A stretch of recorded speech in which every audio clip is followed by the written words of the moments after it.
ಇವತ್ತಿನ ದಿನ ಬೆಲ್ಲದ ಪ್ರಯೋಜನಗಳನ್ನು ನೋಡೋಣ. ಬೆಲ್ಲ ನಮ್ಮ ದೀಪನ ಪಾಚನ ಶಕ್ತಿನ ಹೆಚ್ಚಿಸುತ್ತೆ ಹಾಗೂ ಶರೀರಕ್ಕೆ ಬಲವನ್ನು ತುಂಬುತ್ತೆ. 1/4 ಚಮಚ ಶುಂಠಿ ಪುಡಿಯನ್ನು ಹಾಕಿ ಸೇವನೆ ಮಾಡಿ, ಅಲ್ಲಿ ವಾತ ಶಮನವಾಗುತ್ತೆ. ವಾತ ರೋಗಗಳು ನಿವಾರಣೆ ಆಗ್ತವೆ. ವಾತದ 80 ರೋಗಗಳು, ಪಿತ್ತದ 60 ರೋಗಗಳಿಗೆ ಈಗ ಸೊಲ್ಯೂಷನ್ ಆಯಿತು. ಇನ್ನು ಕಫದಲ್ಲಿ ಹೇಗೆ ಪ್ರಯೋಗ ಮಾಡಬೇಕು ಅಂತ ಹೇಳ್ತಾರೆ ಅಂದರೆ, 1 ಚಮಚ ಬೆಲ್ಲ, ಅದರಲ್ಲಿ 1 ಚಮಚ ಅಶ್ವಗಂಧ ಚೂರ್ಣವನ್ನು ಬೆರೆಸಿ 1 ಗ್ಲಾಸ್ ಹಾಲಿನಲ್ಲಿ ಸೇವನೆ ಮಾಡೋದ್ರಿಂದ ಸುಸ್ತು, ನಿಶಕ್ತಿ, ಆಯಾಸ, ನರದೌರ್ಬಲ್ಯತೆ ಮತ್ತು ಕೆಲವರಿಗೆ ಮೋಟಿಲಿಟಿ ಕೌಂಟು ಇದೆಲ್ಲ ಸಮಸ್ಯೆ ಇರ್ತದೆ, ಅದಕ್ಕೂ ಕೂಡ ಇದು ಒಳ್ಳೆಯ ಪರಿಹಾರವಾಗಿ ಕೆಲಸ ಮಾಡುತ್ತೆ. ಶ್ರೀ ಗುರು ಬಸವಲಿಂಗಾಯ ನಮಃ. ಓಂ ನಮಃ ಶಿವಾಯ. ಸರ್ವರಿಗೂ ಭಕ್ತಿಯ ಶರಣು ಶರಣಾರ್ಥಿ. ಆತ್ಮೇಲೆ ಇವತ್ತಿನ ದಿನ ಬೆಲ್ಲದ ಪ್ರಯೋಜನಗಳನ್ನು ನೋಡೋಣ. ಬೆಲ್ಲ ಆಯುರ್ವೇದ ಶಾಸ್ತ್ರದಲ್ಲಿ ಮಹಾ ಔಷಧಿ ಅಂತ ಕರೆದಿದ್ದಾರೆ. ಇದು ವಾತ, ಪಿತ್ತ, ಕಫ 3 ದೋಷಗಳನ್ನು ಸಮತೋಲನವಾಗಿಡುವ ಒಂದು ಅದ್ಭುತ ದ್ರವ್ಯ ಗುಣವನ್ನು ಹೊಂದಿದೆ ಅಂತ ಹೇಳಿ ಆಯುರ್ವೇದ ಶಾಸ್ತ್ರಜ್ಞರು ತಮ್ಮ ಶಾಸ್ತ್ರದಲ್ಲಿ ಇದರ ಬಗ್ಗೆ ವಿಶೇಷವಾದ ಒಂದು ಏನಂದರೆ ಅಧ್ಯಾಯವನ್ನೇ ತಿಳಿಸಿದ್ದಾರೆ. ಚರಕ ಸಂಹಿತೆಯಲ್ಲಿ, ಮುಖ್ಯವಾಗಿ ವಾಗ್ಭಟ ಸಂಹಿತೆಯಲ್ಲಿ ಈ ಬೆಲ್ಲದ ಬಗ್ಗೆ ವಿಶೇಷವಾದ ಉಲ್ಲೇಖವನ್ನು ನಾವು ಕಾಣ್ಬೋದು. ಬೆಲ್ಲ ನಮ್ಮ ದೀಪನ ಪಾಚನ ಶಕ್ತಿನ ಹೆಚ್ಚಿಸುತ್ತೆ ಹಾಗೂ ಶರೀರಕ್ಕೆ ಬಲವನ್ನು ತುಂಬುತ್ತೆ. ಶರೀರ ಶುದ್ಧಿ ಮಾಡಲಿಕ್ಕೆ ಅದಕ್ಕೆ ಲೇಖನ ಶಕ್ತಿಯನ್ನು ಇದರಲ್ಲಿ ಇದೆ ಅಂತ ಹೇಳ್ತಾರೆ. ಮಾಡರ್ನ್ ಮೆಡಿಕಲ್ ಸೈನ್ಸಿನ ಪ್ರಕಾರ ನಾವು ಇದರ ನ್ಯೂಟ್ರಿಷನಲ್ ವ್ಯಾಲ್ಯೂ ನೋಡೋದಾದರೆ ಇದರಲ್ಲಿ ಐರನ್ ಇದೆ, ಮ್ಯಾಗ್ನೀಷಿಯಮ್ ಇದೆ, ಕ್ಯಾಲ್ಸಿಯಂ ಇದೆ, ಹಾಗೆ ಉಪಯುಕ್ತವಾದ ಕಾರ್ಬೋಹೈಡ್ರೇಟ್ ಅಂಶ ಇದೆ, ಹಾಗೂ ಹಲವಾರು ಸೂಕ್ಷ್ಮ ಪೋಷಕ ತತ್ವಗಳು, ಮಿನರಲ್ಸ್ಗಳು ಇದರಲ್ಲಿ ನಮಗೆ ಸಿಗ್ತವೆ. ಹೀಗೆ ಈ ಬೆಲ್ಲದ ಪ್ರಯೋಗವನ್ನು ಹೇಗೆ ಮಾಡಬೇಕು ಅಂತ ಸಹ ಹೇಳ್ತಾರೆ. ಪ್ರಕೃತಿಗೆ ಅನುಗುಣವಾಗಿ ಯಾರಿಗೆ ವಾತ ಪ್ರಕೃತಿ ಇದೆ ಅಂಥವರು ಈ ಬೆಲ್ಲವನ್ನು ಏನು ಮಾಡಬೇಕು, ಈ ಒಣಶುಂಠಿ ಪೌಡ್ರ್ನೊಂದಿಗೆ ತೆಗೆದುಕೊಳ್ಬೇಕು. ವಾತ ಪ್ರಕೃತಿ ಇರೋರು ಒಣಶುಂಠಿ ಪುಡಿ, ಪಿತ್ತ ಪ್ರಕೃತಿ ಇರೋರು ಈ ಬೆಲ್ಲವನ್ನು ಅಳಲೆಕಾಯಿಯ ಜೊತೆಗೆ ಸೇವನೆ ಮಾಡಬೇಕು ಅಂತ ಹೇಳ್ತಾರೆ. ಆದರೆ ಅಳಲೆಕಾಯಿನೂ ಸಹ ಉಷ್ಣ ಇರ್ತದೆ, ಬೆಲ್ಲನೂ ಕೂಡ ಉಷ್ಣವೀರ್ಯ ಗುಣಧರ್ಮವನ್ನು ಹೊಂದಿರ್ತದೆ. ಆದರೆ ಮಧುರ ರಸವನ್ನು ಹೊಂದಿರೋದ್ರಿಂದ ಇದು ಪಿತ್ತ ಶಾಮಕವಾಗಿ ಕೆಲಸ ಮಾಡುತ್ತೆ ಅಂತ ಹೇಳ್ತಾರೆ.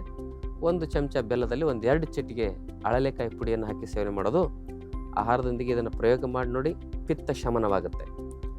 1 ಚಮಚ ಬೆಲ್ಲದ ಪುಡಿಯೊಂದಿಗೆ ನೀವು 1/4 ಚಮಚ ಶುಂಠಿ ಪುಡಿಯನ್ನು ಹಾಕಿ ಸೇವನೆ ಮಾಡಿ, ಅಲ್ಲಿ ವಾತ ಶಮನವಾಗುತ್ತೆ. ವಾತ ರೋಗಗಳು ನಿವಾರಣೆ ಆಗ್ತವೆ. ವಾತದ 80 ರೋಗಗಳು, ಪಿತ್ತದ 60 ರೋಗಗಳಿಗೆ ಈಗ ಸೊಲ್ಯೂಷನ್ ಆಯಿತು. ಇನ್ನು ಕಫದಲ್ಲಿ ಹೇಗೆ ಪ್ರಯೋಗ ಮಾಡಬೇಕು ಅಂತ ಹೇಳ್ತಾರೆ ಅಂದರೆ, ಬೆಲ್ಲದ ಪುಡಿ ಜೊತೆಗೆ ಹಸಿ ಶುಂಠಿ ರಸವನ್ನು ಸೇವನೆ ಮಾಡಬೇಕಂತಾರೆ.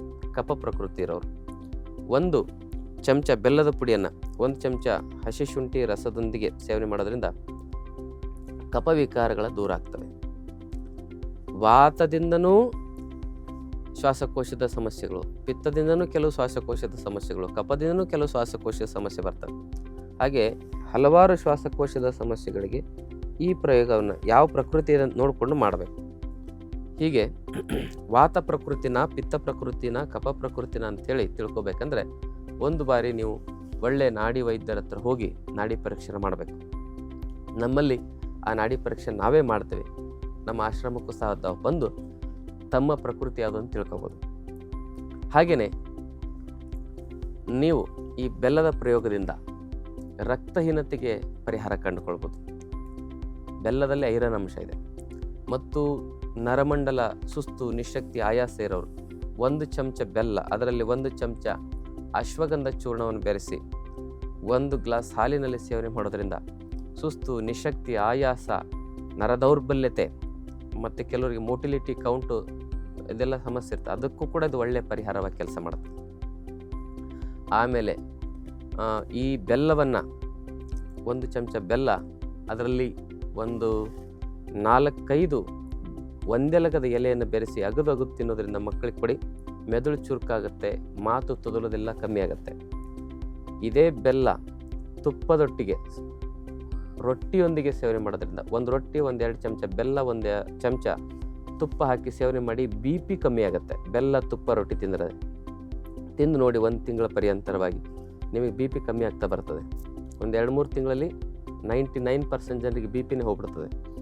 ಹಾಗೆಯೇ ಈ ಬೆಲ್ಲದ ಪ್ರಯೋಗವನ್ನು ನಾವು ಮಾಡೋದ್ರಿಂದ ಬೋನ್ ಡೆನ್ಸಿಟಿ ಗಟ್ಟಿಯಾಗುತ್ತೆ, ಮಾಂಸಖಂಡಗಳು ಗಟ್ಟಿಯಾಗ್ತವೆ, ಮೆದುಳು ಚುರುಕಾಗುತ್ತೆ. ಅಡಿಗೆಯಲ್ಲಿ ಸಹ ಬೆಲ್ಲ ಪ್ರಯೋಗ ಮಾಡೋದು ನಮ್ಮ ಹಿರಿಯರು ಕಲ್ತಿದ್ರು. ಸಾಂಬಾರಿಗೆ ಇಂಗು, ಹುಣಸೆ ಹಣ್ಣಿನ ಹುಳಿ ಮತ್ತು ಬೆಲ್ಲ ಹಾಕದೆ ಸಾಂಬಾರು ಮಾಡ್ತಾನೆ ಇರಲಿಲ್ಲ. ಅದಕ್ಕೆ ಆ ಸಾಂಬಾರು ಸಮೃದ್ಧವಾಗಿರ್ತಿತ್ತು. ಈಗ ಬೆಲ್ಲನೇ ಹಾಕೋದಿಲ್ಲ. ಸಣ್ಣ ಮಕ್ಕಳೆಲ್ಲ ಈಗೆಲ್ಲ ಈ ಬೇಕ್ರಿ ಸ್ವೀಟ್ಸ್ಗೆ ಅಡಿಕ್ಟ್ ಆಗಲಿಕ್ಕೆ ಕಾರಣ ಮಕ್ಕಳಿಗೆ ಸರಿಯಾಗಿ ಬೆಲ್ಲದ ಆಹಾರವನ್ನು ಕೊಡ್ತಾ ಇಲ್ಲ ನಾವು. ಈ ಬೇಕರಿ ಸ್ವೀಟಲ್ಲಿ ಸಕ್ಕರೆ ಹಾಕಿರ್ತಾರೆ. ಸಕ್ಕರೆಯಲ್ಲಿ ಸುಕ್ರೋಸ್ ಇರ್ತದೆ, ಮತ್ತು ಸಲ್ಫರ್ ಡೈಆಕ್ಸೈಡ್ ಇರ್ತದೆ, ಮತ್ತು ಕ್ಯಾಲ್ಸಿಯಂ ಹೈಡ್ರಾಕ್ಸೈಡ್ ಅನ್ನುವ ವಿಷಕಾರಿ ಅಂಶಗಳಿರ್ತವೆ. ಸಕ್ಕರೆ ತಿನ್ನೋದ್ರಿಂದ ಮಕ್ಕಳ ಎಲುಬು ಟೊಳ್ಳಾಗುತ್ತೆ, ಅದರಿಂದ ಶುಗರ್ ಬರ್ಬೋದು, ಅದರಿಂದ ಹೃದಯದ ಸಮಸ್ಯೆ, ಹಲವಾರು ವಾತಪಿತ್ತ ಕಫ ವಿಕಾರಗಳಾಗ್ತವೆ. ಆಯುರ್ವೇದದಲ್ಲಿ ಸಕ್ಕರೆ ಹೇಳಿದ್ದಾರೆ. ಯಾವ ಸಕ್ಕರೆ ಅಂದರೆ ನ್ಯಾಚುರಲ್ ಆಗಿ ಮಾಡೋ ಸಕ್ಕರೆ ವಿಧಾನ ಹೇಳಿದ್ದಾರೆ, ಕಲ್ಲು ಸಕ್ಕರೆ ಪ್ರಯೋಗ ಹೇಳಿದ್ದಾರೆ. ಈ ಕೆಮಿಕಲ್ ಸಕ್ಕರೆ ಅಲ್ಲ ಆಯುರ್ವೇದದಲ್ಲಿ ಹೇಳಿರೋದು. ಅದಕ್ಕೆ ಅದನ್ನು ಬಿಟ್ಟು ಬೆಲ್ಲವನ್ನು ಪ್ರಯೋಗ ಮಾಡಿ, ಬೆಲ್ಲವನ್ನು ಸಹ ಆರ್ಗ್ಯಾನಿಕ್ ಅಂತೇಳಿ ಮೋಸ ಮಾಡ್ತಾರೆ. ಅದಕ್ಕೆ ಒರಿಜಿನಲ್ ಅಪ್ಪಟ ಬೆಲ್ಲ ಬೇಕಂದರೆ ನಮ್ಮ ಆರೋಗ್ಯ ಮಹಾಮನೆಯಿಂದ ನೀವು ತರಿಸ್ಕೋಬೋದು. ನಮ್ಮ ಕಾಂಟ್ಯಾಕ್ಟ್ ನಂಬರ್ ಇರ್ತದೆ, ಅಲ್ಲಿ ಕೆಳಗೆ ಫೋನ್ ಮಾಡಿ ಒರಿಜಿನಲ್ ಬೆಲ್ಲದ ಸವಿಯನ್ನು ಸವಿದು ನೋಡಿ. ಒರಿಜಿನಲ್ ಬೆಲ್ಲ ಅಂದರೆ ಬೆಲ್ಲ ಬೆಳಿಬೇಕಾದ್ರೆ ರಾಸಾಯನಿಕ ಗೊಬ್ಬರ ಹಾಕದೇ ಬೆಳಿಬೇಕು, ಅದು ಆರ್ಗ್ಯಾನಿಕ್ ಬೆಲ್ಲ ಆಗುತ್ತೆ. ಮಾಡೋ ವಿಧಾನ ಆರ್ಗ್ಯಾನಿಕ್ ಅಲ್ಲ. ಮಾಡೋ ವಿಧಾನದಲ್ಲೂ ಕೆಮಿಕಲ್ ಹಾಕಬಾರ್ದು, ಬೆಳೆಯೋ ವಿಧಾನದಲ್ಲೂ ಕೆಮಿಕಲ್ ಹಾಕಬಾರ್ದು. ಅದು ಪೂರ್ತಿಯಾದ ಆರ್ಗ್ಯಾನಿಕ್ ಬೆಲ್ಲ ನಮ್ಮ ಮಹಾಮನೆ, ನಮ್ಮ ಆಶ್ರಮದಲ್ಲಿ ತಮಗೆ ದೊರೀತದೆ. ಅದರ ಪ್ರಯೋಗ ತೆಗೆದುಕೊಂಡು ಅದನ್ನು ಅಡುಗೆಯಲ್ಲಿ, ತಮ್ಮ ದಿನನಿತ್ಯ ಬಳಕೆಯಲ್ಲಿ, ಸ್ವೀಟ್ಸಲ್ಲಿ ಬಳಸಿ. ಆಮೇಲೆ ಬೆಲ್ಲದ ಪ್ರಯೋಗದಿಂದಾಗಿ ನಮ್ಮ ರೆಸಿಸ್ಟೆನ್ಸ್ ಪವರ್ ಇನ್ಕ್ರೀಸ್ ಆಗುತ್ತೆ, ಇಮ್ಯುನಿಟಿ ಚೆನ್ನಾಗಿ ಇನ್ಕ್ರೀಸ್ ಆಗುತ್ತೆ. ಹಾಗೆಯೇ ಬೆಲ್ಲವನ್ನು ನಾವು ತಿನ್ನೋದ್ರಿಂದ ನಮ್ಮ ಗಟ್ ಬ್ಯಾಕ್ಟೀರಿಯಾಗಳಿಗೆ ಒಳ್ಳೆಯದು, ಚೆನ್ನಾಗಿ ಅದು ಕೆಲಸ ಮಾಡ್ತದೆ. ಬೆಲ್ಲ ಗಟ್ ಬ್ಯಾಕ್ಟೀರಿಯಾಗಳ ಶಕ್ತಿಯನ್ನು ಹೆಚ್ಚಿಸುತ್ತೆ. ಅದೇ ಜೀರ್ಣಶಕ್ತಿಗೆ ಮೂಲ ಶಕ್ತಿ. ಹಾಗಾಗಿ ಯಾವುದೇ ನ್ಯೂಟ್ರಿಷನ್ಗಳ ಕೊರತೆ ಆಗಬಾರ್ದಂದರೆ ನಾವು ಪಲ್ಯ ಮತ್ತು ಸಾಂಬಾರಿನಲ್ಲಿ ಬೆಲ್ಲದ ಪ್ರಯೋಗ ಮಾಡಬೇಕು. ಅಂದರೆ ಅದು ಜೀರ್ಣ ಆಗುತ್ತೆ. ಆ ಆಹಾರ ತಿನ್ನೋದು ಎಷ್ಟು ಮುಖ್ಯನೋ ಆಹಾರ ಬಾಡಿಗೆ ಅಬ್ಸರ್ವ್ ಆಗೋದು ಅಷ್ಟೇ ಮುಖ್ಯ.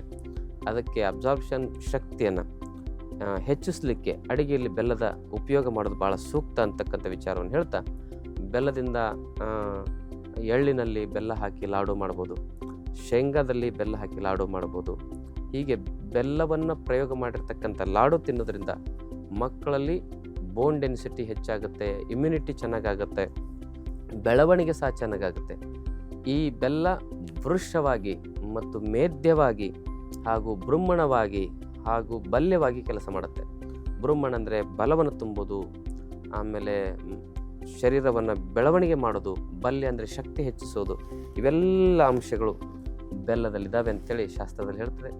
ಇದರ ಪ್ರಯೋಗ ಮಾಡಿ, ಮತ್ತು ಚೆನ್ನಾಗಿದೆ ಅಂತೇಳಿ ಕೆ.ಜಿ. ಗಟ್ಟಲೆ ತಿನ್ನೋದಲ್ಲ, ಹಿತಮಿತವಾಗಿ ಒಂದು ಬಾರಿ ತಿಂದರೆ ಒಂದು 10-20 ಗ್ರಾಮ್ನಷ್ಟು, ಹೆಚ್ಚಂದರೆ 30 ಗ್ರಾಮ್ನಷ್ಟು ಬಳಕೆ ಮಾಡಿ ಇದರಿಂದ ಉಪಯೋಗ ಪಡ್ಕೊಳ್ಳಿ. ಹಿಂದೆ ಜನ ನೀರು ಕೊಡಬೇಕಂದ್ರೆ ನೀರು ಕುಡಿಯೋದು ಮುಖ್ಯ ಅಲ್ಲ, ಅದು ನೀರು ಬಾಡಿಗೆ ಹೈಡ್ರೇಟ್ ಆಗಬೇಕಂದ್ರೆ ಬಾಡಿಗೆ ಅಬ್ಸರ್ವ್ ಆಗಬೇಕು. ಅದಕ್ಕೆ ಅದರಲ್ಲಿ ಮಿನರಲ್ಸ್ಗಳನ್ನು ಹೆಚ್ಚಿಸ್ತಕ್ಕಂಥ ಆ ಒಂದು ಬಾಡಿಗೆ ಅಬ್ಸಾರ್ಪ್ಷನ್ ಆಗ್ತಕ್ಕಂಥ ಶಕ್ತಿಯನ್ನು ತುಂಬಲಿಕ್ಕೆ ಬೆಲ್ಲ ಉಪಯೋಗ ಆಗುತ್ತೆ. ಅದಕ್ಕೆ ಮೊದಲು ಬೆಲ್ಲ ಕೊಟ್ಟು ಆಮೇಲೆ ನೀರು ಕೊಡೋರು ಹಿಂದಿನ ಜನ. ಎಷ್ಟು ವೈಜ್ಞಾನಿಕ ಇತ್ತು ನೋಡ್ರಿ. ಯಾರಾದರೂ ನೀರು ಕೇಳಿದ್ರೆ ಒಂದು ತುಂಡು ಬೆಲ್ಲ ಕೊಟ್ಟು ಅದನ್ನು ತಿಂದ ಮೇಲೆ ನೀರು ಕೊಡೋರು. ಆ ಒಂದು ನೀರು ಕುಡಿದಾಗ ಬಾಡಿ ತುಂಬ ಹೈಡ್ರೇಟ್ ಆಗುತ್ತೆ. ನೀರು ಎಷ್ಟೇ ಕುಡಿದ್ರೂ ಕೂಡ ಅದರಲ್ಲಿ ಎಲೆಕ್ಟ್ರೋಲೈಟ್ಸ್ಗಳು ಸರಿಯಾಗಿ ಕೆಲಸ ಮಾಡದೇ ಇದ್ದರೆ ನಮ್ಮ ದೇಹಕ್ಕೆ ಹೈಡ್ರೇಷನ್ ಸಿಗೋದಿಲ್ಲ. ಬೆಲ್ಲ ತಿಂದು ನೀರು ಕುಡೀರಿ, ದೇಹ ಕಂಪ್ಲೀಟ್ ಹೈಡ್ರೇಟ್ ಆಗುತ್ತೆ ಅಂತಕ್ಕಂಥ ವಿಚಾರವನ್ನು ತಿಳಿಸ್ತಾ, ಆದ್ಮೇಲೆ ಈ ವಿಚಾರವನ್ನು ಎಲ್ಲರಿಗೂ ಶೇರ್ ಮಾಡಿ. ಜೊತೆಗೆ ತಾವೇನು ಚಾನಲ್ ಸಬ್ಸ್ಕ್ರೈಬ್ ಮಾಡ್ಕೊಂಡಿಲ್ಲ ಅಂತ ದಯವಿಟ್ಟು ಸಬ್ಸ್ಕ್ರೈಬ್ ಮಾಡ್ಕೊಳ್ಳಿ. ಹಾಗೆಯೇ ನಮ್ಮ ಆಶ್ರಮದಲ್ಲಿ 5 ದಿನ ಪ್ರತಿ ತಿಂಗಳು ಶಿಬಿರ ನಡೀತದೆ. ಅಲ್ಲಿ ಇಂಥ ವಿಚಾರಗಳನ್ನು ನಿಮಗೆ ನೇರವಾಗಿ ನಾವು ಈಗ ಡೌಟ್ ಬಂದರೆ ನಿಮ್ಗೆ ಕೇಳಲಿಕ್ಕಾಗಲ್ಲ. ಆ ಶಿಬಿರದಲ್ಲಿ ಒಂದು ಪುಸ್ತಕ ಕೊಟ್ಟಿರ್ತೇವೆ, ನಿಮ್ಮ ಡೌಟ್ಸ್ಗೆಲ್ಲ ನಾವು ಉತ್ತರ ಕೊಡ್ತೇವೆ. ಆ ಪುಸ್ತಕದಲ್ಲಿ ನೀವು ಬರ್ಕೊಳ್ಳಿ. ಮತ್ತು ಈ ಎಪಿಸೋಡ್ಗಳಲ್ಲಿರ್ತಕ್ಕಂಥ ವಿಚಾರಗಳನ್ನು ಒಂದು ಪುಸ್ತಕದಲ್ಲಿ ನೋಟ್ ಮಾಡ್ತಾ ಹೋಗಿ, ಯಾವ ಸಮಯದಲ್ಲಿ ಯಾವ ಪಾಯಿಂಟ್ ಉಪಯೋಗ ಆಗುತ್ತೆ ಅನ್ನೋದು ಹೇಳೋಕ್ಕಾಗೋದಿಲ್ಲ. ಒಂದು ನೋಟ್ ಮಾಡ್ಕೊಳ್ತಾ ಹೋಗಿ ನಿಮ್ಮ ಜ್ಞಾನ ವೃದ್ಧಿ ಆಗುತ್ತೆ. ಯಾಕಂದರೆ ಬರೆದ್ರೆ ಹೆಚ್ಚು ನೆನಪಿರ್ತದೆ. ಹಾಗೆ ಆ ಶಿಬಿರದಲ್ಲಿ ನಿಮಗೆ 5 ದಿನ ನಾವು ಎಲ್ಲ ವಿಚಾರಗಳನ್ನು, ಆಯುರ್ವೇದದ ವಿಚಾರ, ನಿಸರ್ಗ ಚಿಕಿತ್ಸೆ ಮತ್ತು ಯೋಗಶಾಸ್ತ್ರ, ದೇಹದ ಒಂದು ರಚನೆ, ಅನಾಟಮಿ, ದೇಹದ ಒಂದು ಕೆಲಸ, ಫಿಸಿಯಾಲಜಿ, ರೋಗ ಬರಲಿಕ್ಕೆ ಏನು ಕಾರಣ, ಪ್ಯಾಥೋಫಿಸಿಯಾಲಜಿ, ಇವೆಲ್ಲ ತಿಳಿಸ್ಕೊಡೋ ಪ್ರಯತ್ನ ಮಾಡ್ತೇವೆ. ಆ ಶಿಬಿರಕ್ಕೆ ಭಾಗವಹಿಸಿ ಪ್ರಯೋಜನ ಪಡ್ಕೊಳ್ಳಿ. ರೋಗ ಬಂದವರು, ರೋಗ ಬರದೇ ಇರೋರು, ರೋಗ ಬಂದವರು ಅದನ್ನು ನಿವಾರಣೆ ಮಾಡ್ಕೊಳ್ಳೋದು ಹೆಂಗೆ ಅಂತ ತಿಳ್ಕೊಬೋದು, ರೋಗ ಬರದೇ ಇರೋರು ರೋಗ ಬರದಂಗೆ ಹೆಂಗಿರಬೇಕು ಅನ್ನೋದನ್ನು ತಿಳ್ಕೊಬೋದು. ತಮ್ಮೆಲ್ಲರಿಗೂ ಶರಣ. ಮತ್ತಷ್ಟು ಆಯುರ್ವೇದ ಹಾಗೂ ಯೋಗ ಹೆಲ್ತ್ ಟಿಪ್ಸ್ಗಾಗಿ ಶ್ರೀಗಂಗಾ ಯೋಗ ಚಾನೆಲ್ನ ಸಬ್ಸ್ಕ್ರೈಬ್ ಮಾಡಿ. ಹಾಗೆಯೇ ಫೇಸ್ಬುಕ್ ಮತ್ತು ಇನ್ಸ್ಟಾಗ್ರಾಂನಲ್ಲಿ ಮಿಸ್ ಮಾಡದೆ ಫಾಲೋ ಮಾಡಿ.